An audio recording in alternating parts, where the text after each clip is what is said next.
Maker Studio Makerthon. I am very happy to be a part of this, and I want to thank a Maker Studio for allowing me to do this. It's my first time, so bear with me. I'm Darlia Sawyer, and I am co-owner with my daughter of Darshe Designs. We have had a crafting hobby business for probably around 15 years now. Although we've only mainly been doing craft fairs and festivals and a little online selling, but not a lot. And so it was just recently that I decided I want to make this a business and devote more time and energy, and then when I found a Maker Studio products, I was like, wow, that will really help me with my business, and taking things that I've already been making and making them look even more professional. So I was really happy to find them.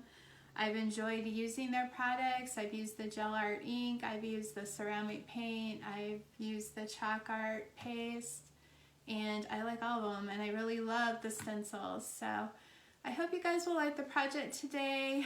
Again, thanks for joining me here, and I hope you're enjoying all the other presenters and just getting a lot of really cool ideas. So let's get started.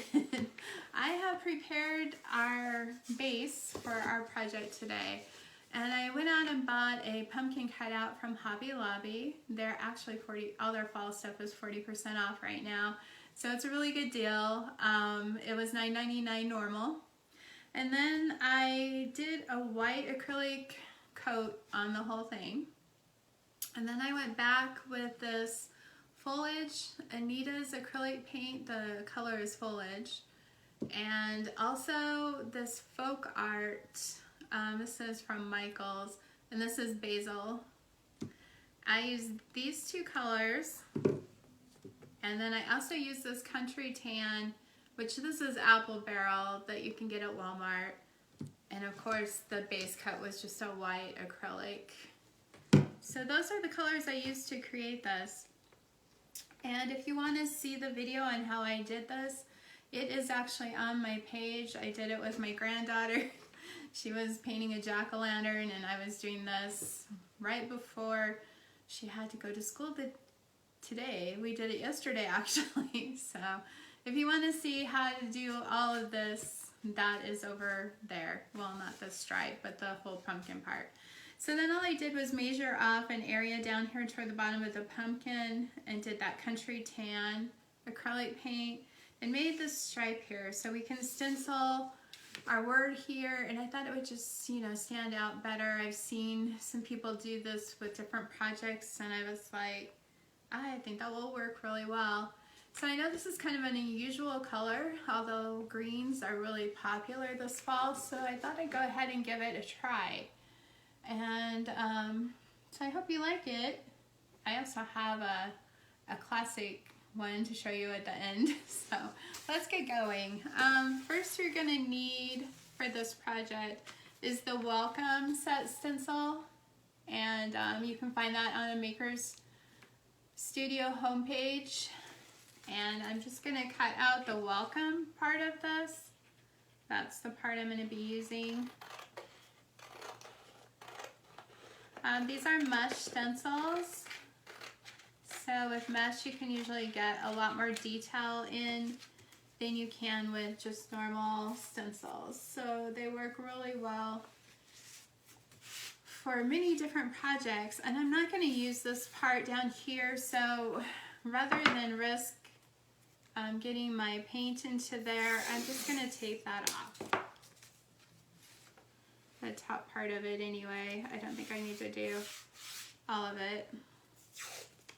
You can also do this around your stencil if you're afraid of getting your chalk art paste onto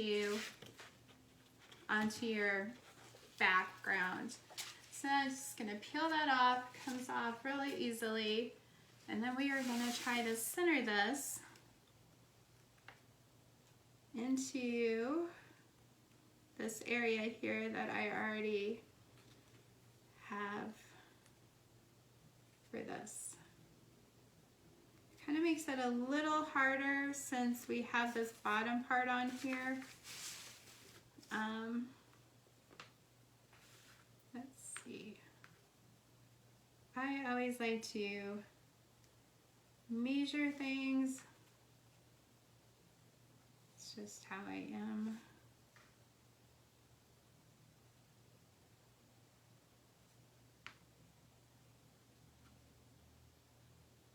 Yeah, that looks pretty good. So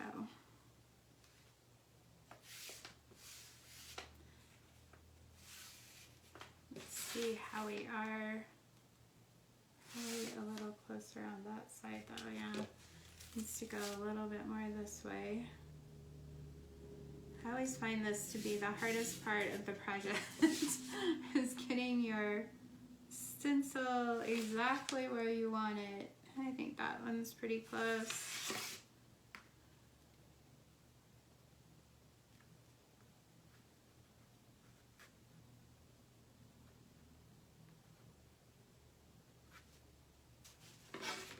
Okay, needs to go up just a hair.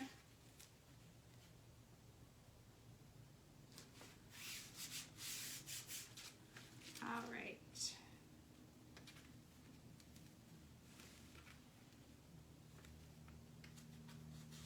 I think we are good there, hopefully. So then you just want to press it down really well. Make sure you have it sealed all around the edges. And then we can apply our chalk art to it. And I am using the Peace and Joy, the white. And I'm going to stir this up a little bit. If it looks a little thick, you can add some water to it. This is a brand new, it's looking a tad little, a tad thick. I think it will be okay though. All right.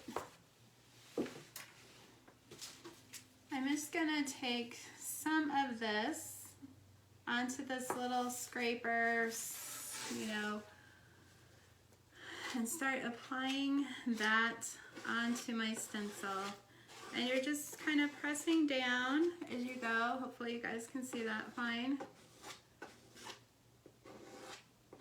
Getting all of that covered really well.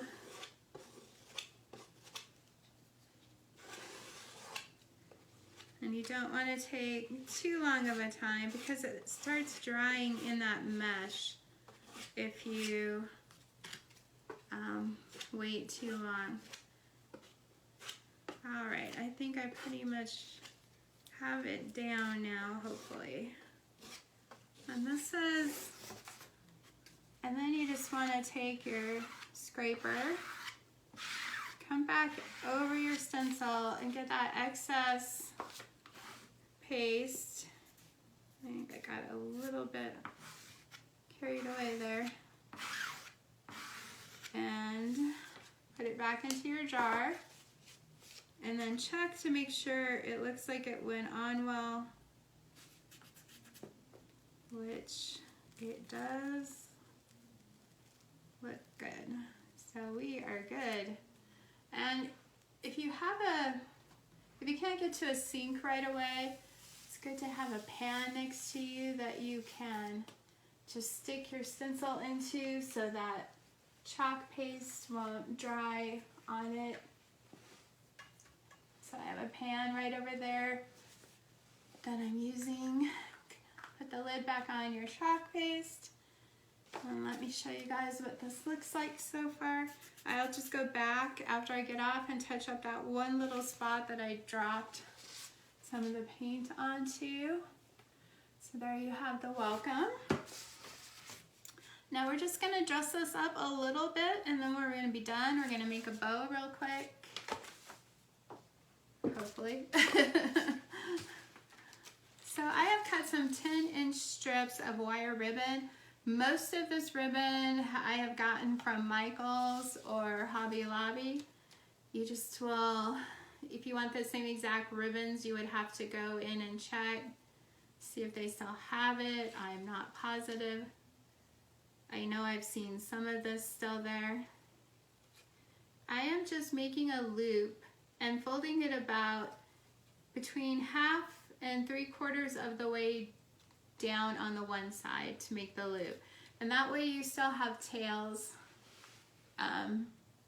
there. And so I'm just going to keep doing that with this ribbon until we get our bow formed. And then I'm actually going to tie it together with a zip tie. And I tried to pick out colors I thought would go well with this wreath. That's the point, right?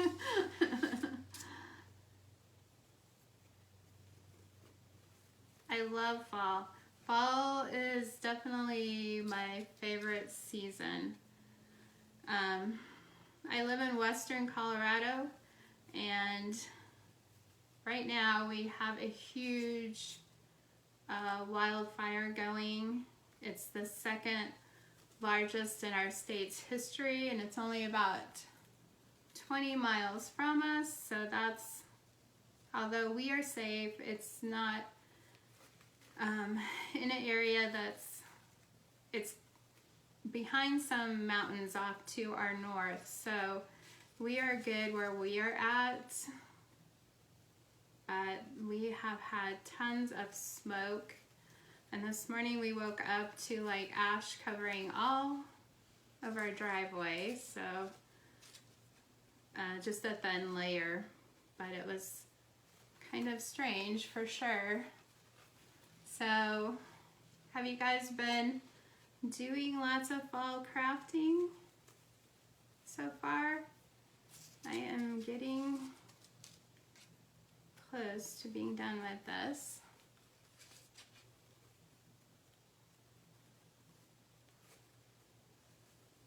These bows are really cute. It can be a little difficult trying to keep it all in your hand if you're making a bigger bow, but you just keep wrapping it around there.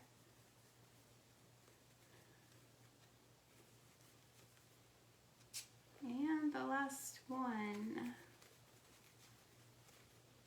Okay, and then I'm going to take the zip tie, wrap it around all of this,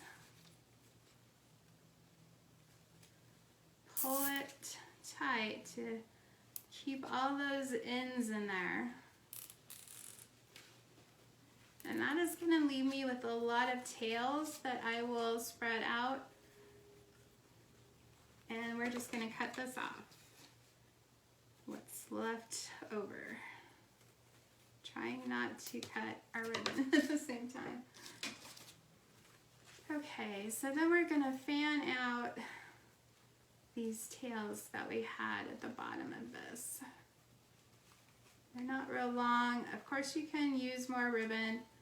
The area at the top of this pumpkin cutout is not real big, so I knew I needed to keep it on the smaller side. And of course, once you get it all on here, you can go back and straighten all that out. And this is also going to help hide that little hole for the hanger in the top of the pumpkin, because I'm not wanting to use that. So I'm like, how can I hide that? And I felt like this was one of the better ways possible. So I'm just going to put a lot of hot glue on there. And then I'm going to stick that down there and hold it until it sets.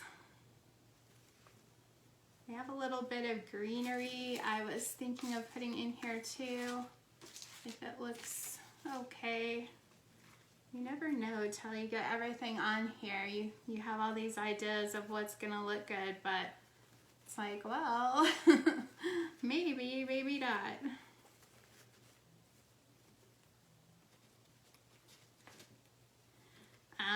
My daughter and I make mostly wreaths and door hangers, but we do all sorts of crafts, and we have done all sorts of crafts, so I like doing about anything and everything. All right, show you guys kind of how that looks right now, and it's not anywhere near perfect because we haven't really puffed it or situated it on there. Let me see what this is gonna look like. Definitely gonna have to cut it down some. My wire cutters that aren't cutting very well. Well, let's see if we can go here. Need the muscles. The stem is really big, so that's part of the problem. Okay, it started coming apart there.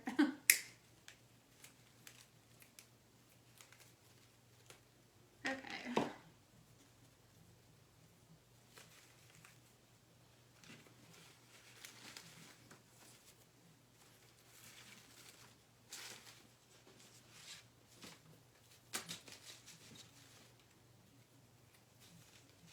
You feel like you're on this time limit. It's like, gotta go.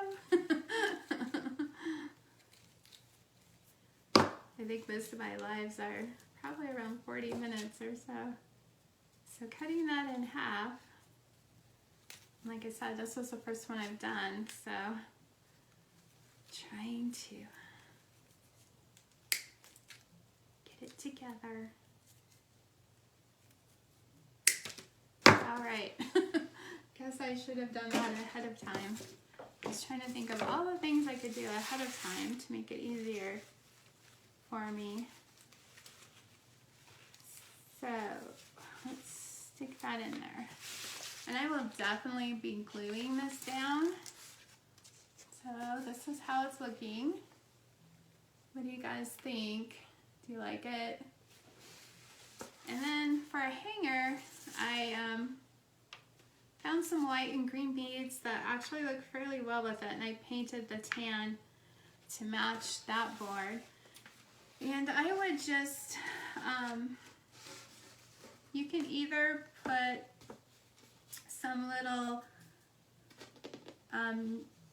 nails, or you could staple it in, I mean, probably not nails, but, excuse me. Little screws, there we go. Sorry guys, I could not find the words. So there's how that will look once this is on here. I can hot glue it on here, but I don't know if it would dry by the time. So there we go, guys. There's the finished project. Let me bring it back here for you. So, you guys like that? Hopefully you do. Thank you so much for being here today. Let me show you the one that I did more. I haven't added anything to the top of it, but it's using the, I think, Home is Love stencil I used on this, but you guys can see where I can put a bow and add some greenery or stuff to this one, and it would be also really cute. And the saying is, home, it's the love of a family that makes a house a home. But I feel like fall is definitely that time where we are inside more, we're spending more time with family, and it's just a great time to reflect and draw closer, and especially this year, I feel like we need that time together. So there's that option also if you like more of the classic fall colors. And again, here's this one. And you wouldn't even have to put a hanger on this if you didn't want to. If you were just gonna hang it on your wall, you could just put a little hook in the back. If you do want to do the hanger on it to put it on your front door, this is a good option. You could just use twine also. Either way would work. So that's how it looks with the hanger. But I will definitely have pictures of these hung up, and finished and project and how that turned out on my page if you guys want to take a look. Thanks so much for joining me. I really appreciate this opportunity. I hope you liked this project, and if you did, if you would follow me on Darshe Designs, I would really appreciate it. Thank you. Have a great and blessed rest of your day.